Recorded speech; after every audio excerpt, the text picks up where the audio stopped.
नांदेड जिल्ह्यात तब्बल 25 वर्षांनंतर गोदावरी नदीने रुद्ररूप धारण केले असून नांदेड मुदखेड मार्गावरील आमदुरा पुलावरून पाणी वाहत आहे।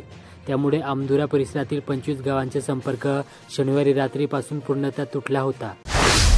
धर्माबाद तालुक्यातील रोशनगाव येथील ग्रामस्थांनी शासन प्रशासन आणि लोकप्रतिनिधी यांच्या निष्क्रियतेविरोधात 28 सप्टेंबर रोजी सामुदायिक जलसमाधीचा निर्णय घेत तीव्र संताप व्यक्त करण्यात आला। या आंदोलनात महिला, पुरुष आणि लहान मुलासह संपूर्ण गाव एकजुटीने उतरले होते। लोहा तालुक्यावर पुन्हा एकदा निसर्गाचा कोप झाला। शनिवारी पहाटेपासून सुरू झालेल्या मुसळधार पावसाने जणू आभाळच फाटल्याचे चित्र निर्माण झाले।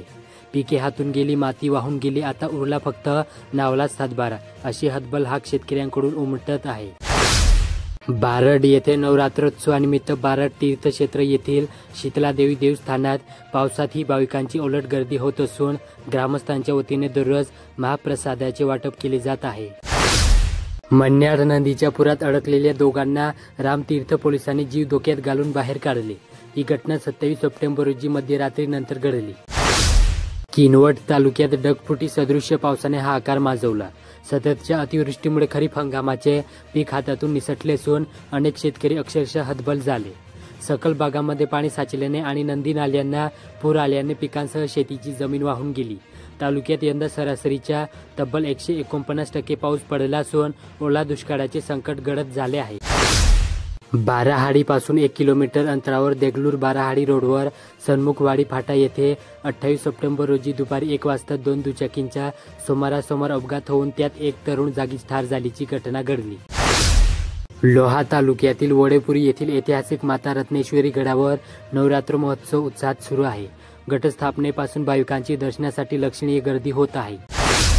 सतत नाक बंद होणे, डोकेदुखी, चेहऱ्यावर जळपणा आणि डोक्याच्या अर्ध्या भागात तीव्र वेदना ही लक्षणे सामान्य सर्दी किंवा एलर्जीची नसून ती सायनस या गंभीर आजाराची असू शकतात। या लक्षणांकडे दुर्लक्ष करणे आरोग्यासाठी धोकादायक ठरू शकते।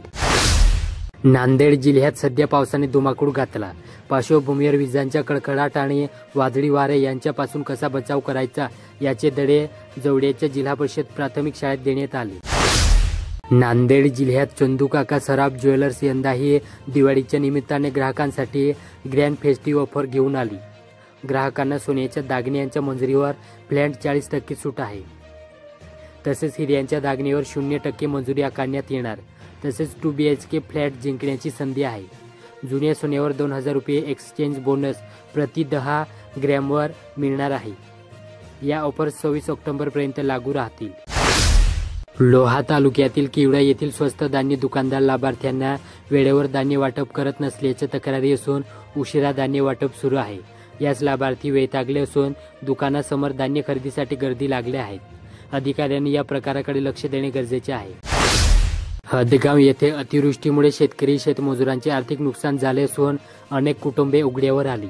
अशावेळी कोणताही विद्यार्थी परीक्षेपासून वंचित राहू नये, त्यांची परीक्षा शुल्क माफ करावे अशी मागणी काँग्रेस कमिटीचे प्रदेश सदस्य सुनील सोनुले यांनी मुख्यमंत्र्यांना पाठवलेल्या निवेदनातून केली। मुगट येथे गोदावरी नदीला आलेल्या महापुरामुळे 28 रोजी पहाटे 5 वाजता आमदुरा येथील गोदावरी नदीवरील पुलावरून पाणी जात असल्याने हा रस्ता वाहतुकीसाठी बंद करण्यात आला।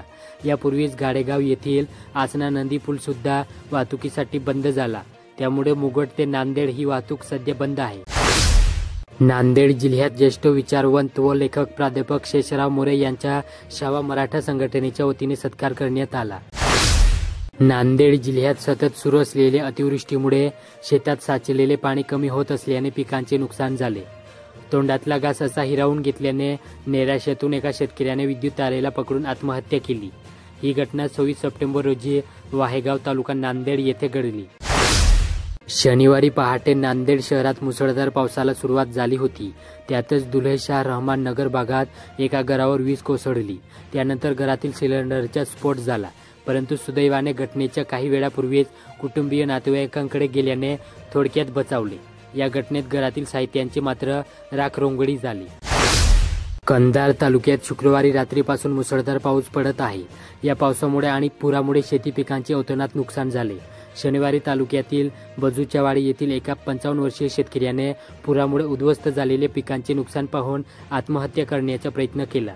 घटनास्थळी उपस्थित असलेल्या ग्रामस्थांनी वेळीच त्याला वाचवले. या घटनेचा व्हिडिओ सोशल मीडियावर देखील व्हायरल झाला. उमरी तालुक्यात यावर्षी अतिवृष्टीने सर्व रेकॉर्ड मोडले असून एका दिवसात 200 मिमीपेक्षा अधिक पावसाची नोंद झाली. तेलंगणा राज्यातील श्रीराम सागर प्रकल्पाचे बॅकवॉटर उमरी तालुक्यातील गोदावरी नदीकाठच्या परिसरात घुसल्यामुळे 24 गावांच्या शिवारातील पिके पूर्णतः पाण्याखाली असून या पिकांचा पूर्णपणे चिखल झाला.